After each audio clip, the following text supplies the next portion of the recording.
بسم الله الرحمن الرحيم الحمد لله وكفى وسلام على عباده الذين اصطفى أما بعد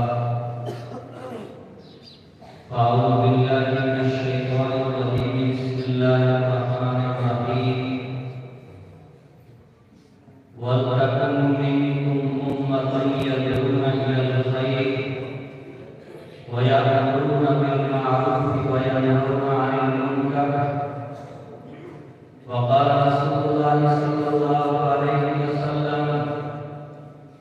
ألا كلكم راع وكلكم مسؤول عن رعيته أو كما قال عليه الصلاة والسلام. وقال ابن مسعود رضي الله تعالى عنه يذهب الصالحون ويبقى أهل البيت. قالوا يا أبا عبد الرحمن من أهل البيت؟ قال قوم لا يأمرون بالمعروف ولا ينهون عن المنكر. صدق الله مولانا العظيم وصدق رسوله النبي الكريم. حضرات علماء کرام، جامعہ نازا کے اساتذہ کرام، دور دراز سے تشریف لانے والے مہمانان کرام، عزیز طلبہ، میرے لیے انتہائی سعادت اور بڑی خوشبختی کا مقام ہے کہ پچھلے 1.5 دن سے صوبہ پاکستان کے مرکزی ادارہ خادم الاسلام باقری کی گاڑی میں طلباء عزیز کی مختلف فروعات کے پروگرام کے سننے کا موقع ملا. اللہ تبارک و تعالیٰ اس کو شرف قبولیت سے نواز دے. طلباء عزیز نے جو پروگرام پیش کیا ہے اس تعلق سے مختصر انداز میں کچھ باتیں عزیز طلباء سے کل میں عرض کر چکا ہوں. اللہ تعالیٰ کے بچوں کو جن میدانوں میں یہ محنتیں کر رہے ہیں اللہ ان میدانوں میں ان کو خوب ترقیات سے مالا مال فرمائے. اس وقت امت میں ضروری ہے ٹھوس علمی کاموں کا، تحقیقی کاموں کا اور عملی میدان میں ہم اپنے کردار کو سنت نبوی کے مطابق پیش کریں. اس کی بہت سخت ضرورت ہے. آپ حضرات جو بیانات جو تقاریر پیش کر رہے تھے، اگرچہ یہ بیانات اور یہ تقاریر مشقیہ تھی، لیکن اسی مشق کو عملی میدان میں چل کر کے ہمیں حقیقی صورت میں ڈھالنا ہے اور امت کے سامنے اس کو حقیقت بنا کر کے پیش کرنا ہے. حضرات علماء کرام، اللہ تبارک و تعالیٰ نے ہم کو علم کی دولت سے مالا مال فرمایا. ابھی آپ حضرات کے سامنے اس جامعہ کی، اس ادارے کی مختصر تاریخ پیش کی گئی. 55 سال پہلے کیا حالات تھے، صرف ایک حافظ صاحب کا نام آ رہا تھا اور 55 سالوں کی اس ادارے کی بزرگوں کی دعوت و تبلیغ کی محنتوں سے اللہ تبارک و تعالیٰ کا شکر ہے.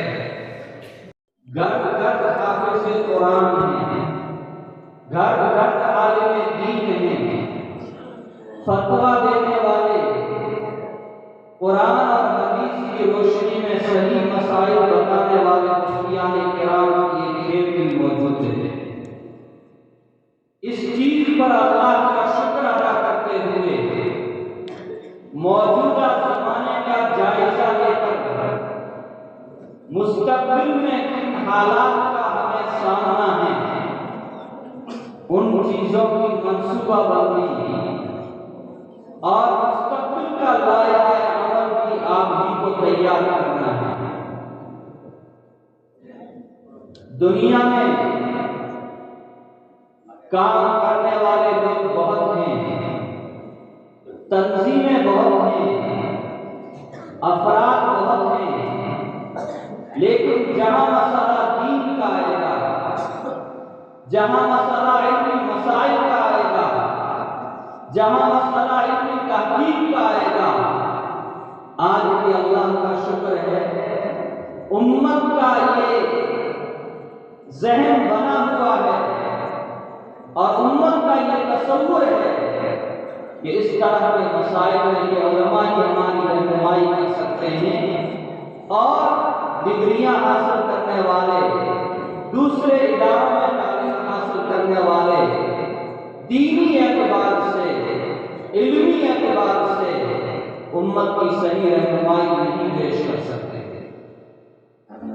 اس لیے وقت کا تقاضا یہ ہے کہ دنیا کا ہر شعبہ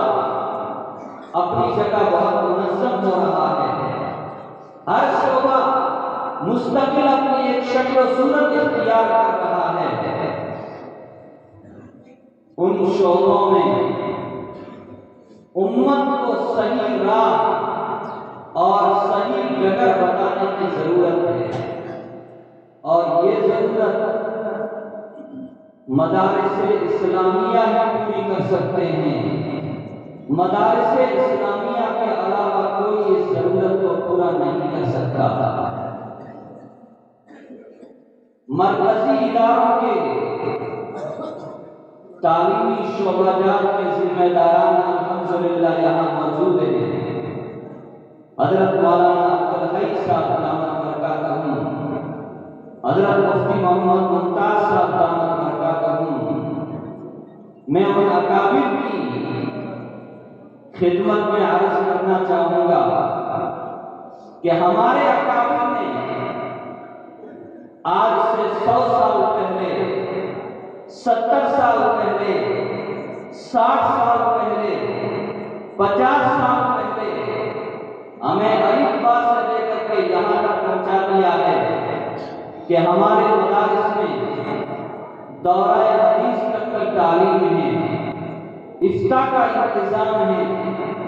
ضرورت اس بات کی ہے ہر شعبے میں، ہر میدان میں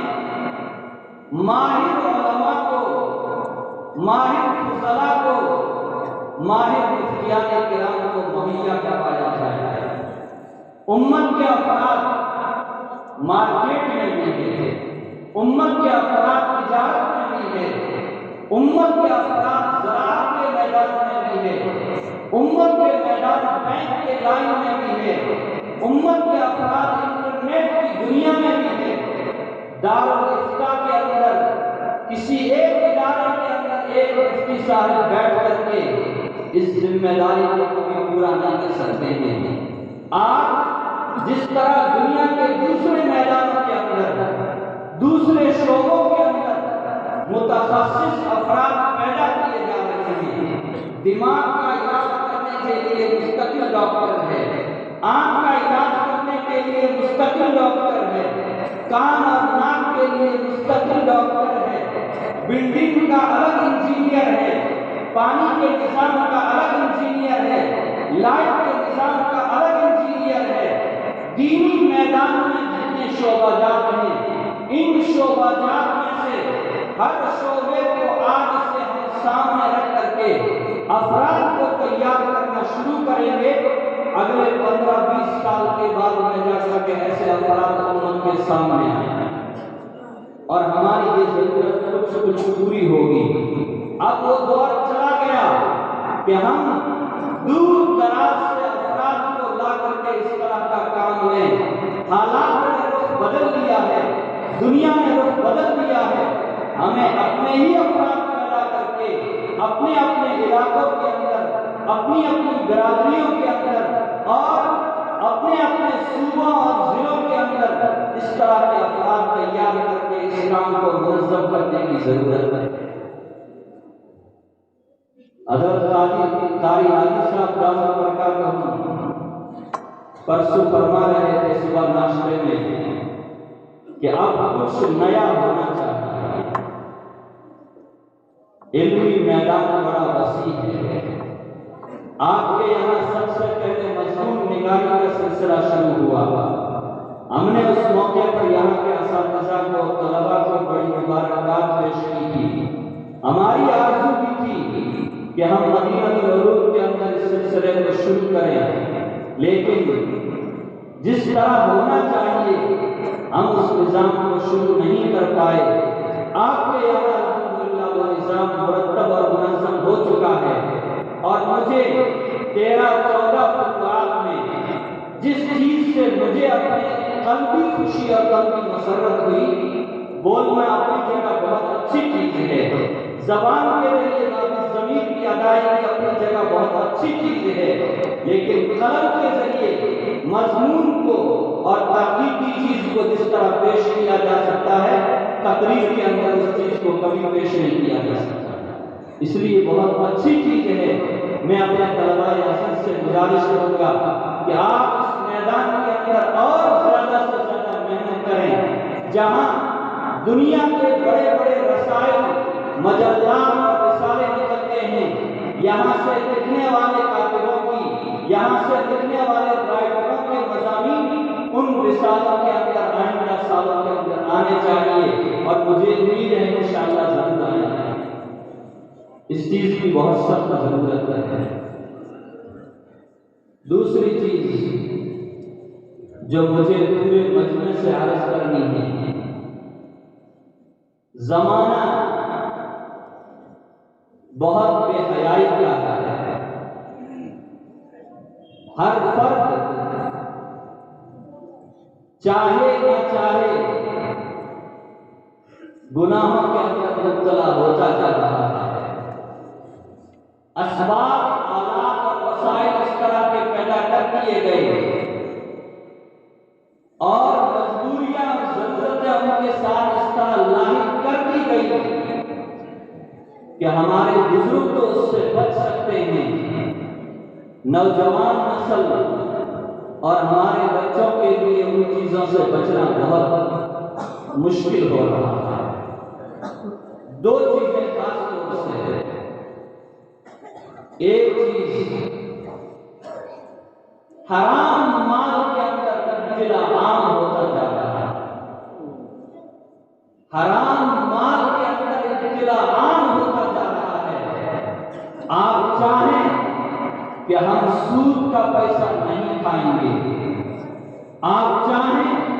کہ ہم دوسری حرام اور ناجائز جو شکلیں ہیں ان شکلوں میں مبتلا ہونے سے بچ جائیں۔ دنیا کا نظام،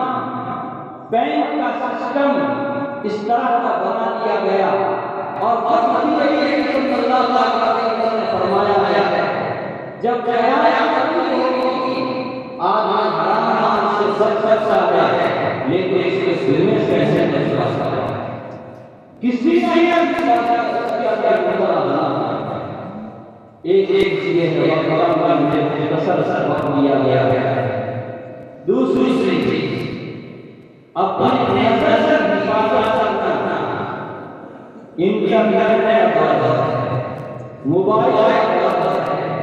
آپ بولتے ہیں، فیس بک بولتے ہیں، فون پہ بولتے ہیں، کوئی ایپ جسے آپ بولیں گے، آپ کسی نہ کسی نہ ضرور چلا اور پہلے دوسری صورت میں گناہ ہے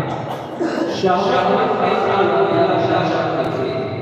دوسری صورت میں گناہ ہے اس لیے ضرورت ہے معمولات کو سمجھایا جائے منیات کو بتایا جائے اللہ نے کسی کو جتنا محسوس کیا ہے وہ اپنے محسوس کیا گیا کسی سے لانا والا کی پوری کوشش ہے قرآن میں برابر یا مومن مومن سب سے پہلے صفات پائی جاتی ہے میں اپنے ذمہ دار ہم اپنے ارادہ جہاں دوسرے سے بجایا مستقل لیتے چلتے ہیں اسلام کی امتوں میں ایک مستقل شعبہ معروف اور نہیں کرتا حضرت رضی اللہ اور پڑا حضرت رضی اللہ یا نیک دنیا سے ختم ہو جانا ہے یا ان کے شاگرد یا دنیا ہے من شک والے حضرت لا يعلمون ولا يعلمون المستقبل ایسے لوگ جو اپنی ذمہ داری کو سمجھتے ہوئے عمل پر معلوم نہیں کریں گے اچھے کام نہیں کریں گے اور میرے بزرگوں یہ کام صرف علماء کا نہیں ہے یہ کام صرف دعوت و تبلیغ کے ساتھیوں کا نہیں ہے حضرت نبی اکرم صلی اللہ علیہ وسلم فرماتے ہیں الا کلکم راع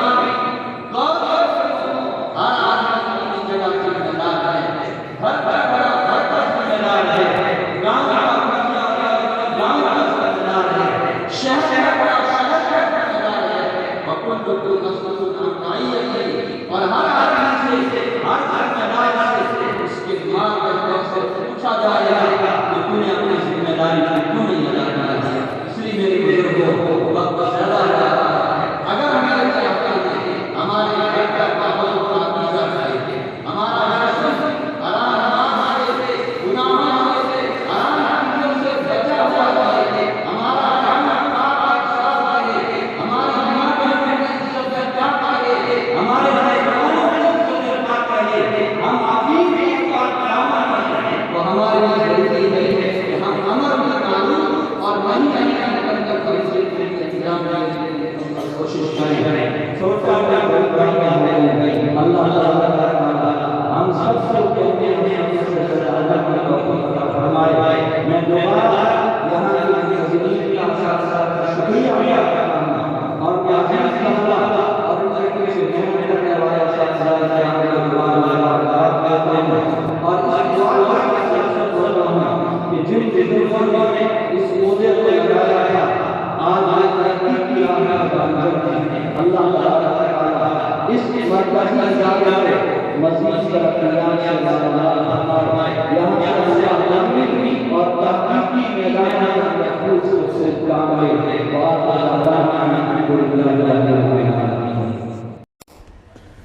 Thanks for watching. Don't forget to like, comment, share and subscribe to Al Wahid channel.